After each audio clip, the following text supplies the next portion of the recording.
Hey everybody, this is Dream, and today we have a 6-game NBA slate for you and a 2-game college basketball slate.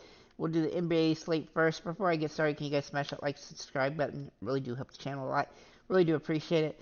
Obviously, we did well in NASCAR yesterday. Hopefully everybody did well there. So we are going to get into this nice NBA slate. This slate is going to be pretty crazy because there's a bunch of injuries, and it's just a 6-game slate. So we'll go ahead and get in the injury report here. For the Memphis Grizzlies, Jackson Jr. is doubtful. Morant, Bain, Smart, Pippen, Zaire, Williams, Rose, and Clark are out. For the Nets, Simmons is questionable and Cam Thomas is out. For the Trailblazers, Ayton and Thibault are questionable. Grant is doubtful. Brogdon, Sharp, Henderson, and Williams are out. For the Timberwolves, Anderson is questionable. For the Clippers, Westbrook is out. For the Bucks, Giannis is questionable and Middleton is out. For the Wizards, Livers is out. For the Jazz, Markkanen, Kessler, and Porter are out.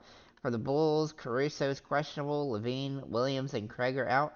For the Kings, Fox is questionable. And then for the Thunder, Jalen Williams, he's the center. He's questionable. And for the Lakers, LeBron is questionable, and Wood, Vanderbilt, and Vincent are out.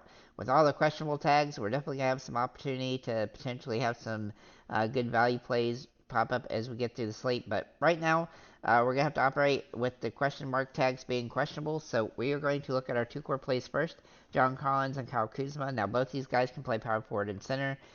Collins has had 11 straight starts, and with all the injuries to the other bigs, he's going to get close to 30 minutes, if not more here. He needs 32 fantasy points, which he's hit 9 in the last 11 games. He looks like a very safe play against a team that is struggling. Also, he scored 46 fantasy points against Washington last time. He is one of my favorite plays on the slate. Kyle Kuzma, also a very interesting play on this one. In a plus matchup here, he's been over 45 fantasy points in 5 of the past 6 games. He seems to be turning it on right now, so he's worth a shot on the slate that's filled with a lot of question marks.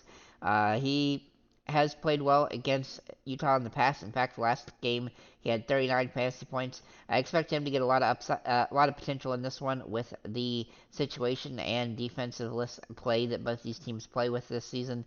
So I think he's a great option on the slate, and he's definitely a core play for me right now as well. Looking at Keontae George for Utah. Hard to ignore Utah versus the Wizards here. This game's got a very high total. And George has started 8 straight games. He scored over 30 fantasy points in 4 of them. His range of outcome is high for this, and that as he has a monster ceiling. He's had some floor games, which is that makes him somewhat difficult to roster. So he is squarely a GPP play on this one because he does have a low floor. But Sexton for Utah is also in play. I do think George is a little bit safer, but Sexton has also played pretty well. He's priced up a little bit more, though, than I'd like. He does need a higher number than we want, but he is rosterable on this one as a GPP play, especially if you stack up Utah, which is definitely a way to go today. Andre Drummond is going to be interesting today. I think he's going to get more usage because his minutes have really spiked up the last 10 or so games. In 9 of the past 10 games, he's been over 18 fantasy points or more. He does need 26 fantasy points to pay off here. His booming ability, where he can score 50-plus fantasy points, is why he's going to be useful today. But he definitely carries some risk with the fact that Vucevic is in front of him. And, he's going to try to get those minutes. But I don't know how many minutes he's going to get, as it's going to be inconsistent game to game. Not only that, but this is a tougher matchup against Sabonis. Then we'll look at Horton Tucker for Utah. Now, he has not played a lot of minutes leading up to this game. The last game, he did play 20 minutes finally. With the injuries here, he should get more opportunity, but he really hadn't had it yet.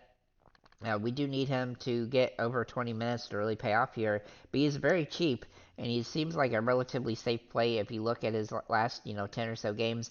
He really hadn't had any.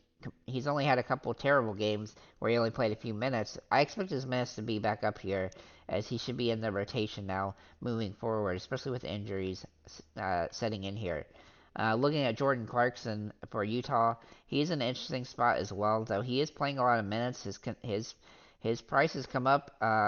Obviously, he does look good on paper, but he's only scored 5x at this price 4 times in the month of February, so that's a little bit of concern. But his usage should rise as we go here, and so he's definitely worth a look.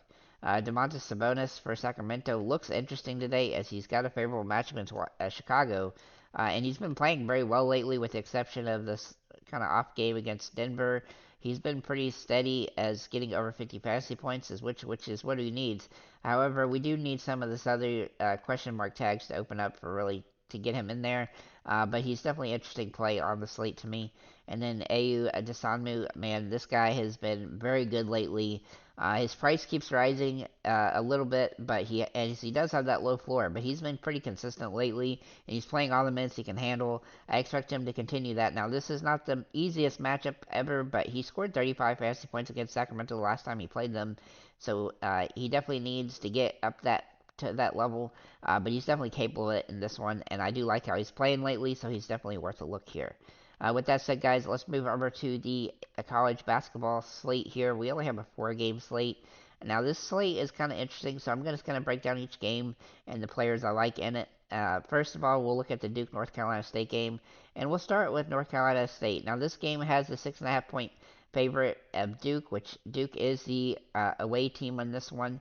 Now, NC State is probably the weakest team of the 4 teams on the slate, and I didn't see a whole lot here that I felt was super safe, but Horn does have some utility as he's their best player and has the most upside.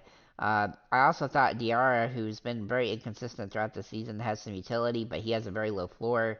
And then Morsel, he is a guy, if you think that North Carolina State could potentially get the upset, being the road team, he's a scoring dependent player, but if he can get the points today, and give them a chance, then he could definitely be somebody that would be in a top tier lineup. And so, there, like I said, there's not a lot from this team that's likable, but those are the top options here. Taylor has some upside, but he does come off the bench right now, so he's kind of a risky play here. Looking over at Duke, now this is where it gets really interesting, as I think Duke is one of the best teams to stack today, as it seems like they're not overpriced like I expected them to be. Filipowski is definitely a core play for me. He's underpriced for this game. He's come down some, which is a little surprising because he's had some off games throughout the season, but this is a great matchup for him. And even though it's on the road, which hurts him a little bit, his price is cheap enough where he needs around 30 fantasy points. I think he's going to get at least that, and I think he has 40 fantasy point upside. He's got as much upside on the slate as anybody, obviously. Of course, he's also one of the most expensive plays on the slate, but he's been playing very well. Now, Roach and Mitchell both have some utility here in the middle. Now, Roach has played very well lately. I do like his potential. I think he's a little bit safer than Mitchell, but Mitchell has a higher ceiling and a little bit lower floor. However, I do like Mitchell's uh, uh, minutes probably a little bit safer. But I do think Roach has some utility here as well, as he's getting a lot of minutes. It just takes more for him to get the fantasy points needed, and he's got a tighter range from that perspective. Looking at Proctor, now he is priced up, but he definitely has some potential if Foster doesn't play. Foster is currently questionable. Uh, Speaking of him, he's probably unplayable regardless if he does play, even though he is a reduced price. But McCain is also in play, but he definitely carries the most risk of any player on this team, as he's got the lowest floor of the starters, and even though he does have one of the higher ceilings, everybody's pretty much priced similarly. So I think Filipowski, then Roach, Mitchell, and then Proctor if Foster doesn't play, and then McCain would be how I would slot that. Looking at the bench here, Stewart would be like one guy that I think has some utility, though he does carry a lot of risk unless we get some other news or something. Looking over at the Texas Baylor game, we'll start with Baylor. Now this game features two teams that have a 6.5 point spread in Baylor's favor, and Baylor is also the home team. Now they have one injury as well, with Love being a game time decision. Now he does come off the bench, so that's not going to affect their starting lineup. But Love is a guy that can really pour in the stats, and he would be in play if he does draw the fact that will play, and if he's going to be at full strength. But there's a little bit of risk from that. But he's also dirt cheap. Looking at the other players from Baylor, though, Dennis is definitely a guy that I like. However, he is expensive, and while he has a pretty high floor and a pretty safe ceiling. He's not a super high ceiling like Filipowski does, and so nearly at the same price, I think Filipowski's a lot safer from a core play perspective.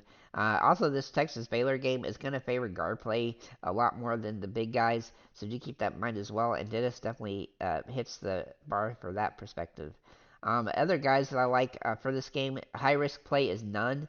Now, Nunn has been up and down throughout the season. He seems like he's a boom or bust play just about every game. He either scores around 28 fantasy points or he gets under 15. He doesn't seem to have much in between that, and it seems like it's back and forth game to game. And if that was going to continue, this would be the game that he wouldn't. However, he did play well against Texas earlier this season, and so that does give me some positive vibe for this game and thinking he can be a player. He's also not too expensive, which gives you some utility from that perspective. But he definitely carries a little bit of risk. Same goes for Walter. Now, Walter has a tighter floor and ceiling than Nunn does, and they're virtually similarly priced. Walter also played well against Texas early this season, and that definitely gives him some upside. And he should have some utility here. He's probably a little bit safer than some of the other players at his price range as well. He was very close to being a core play for me, but he's just very borderline on that perspective. So to keep that in mind here. Then looking at Bridges, he has about the same ceiling as Walter does, and he's $500 more expensive.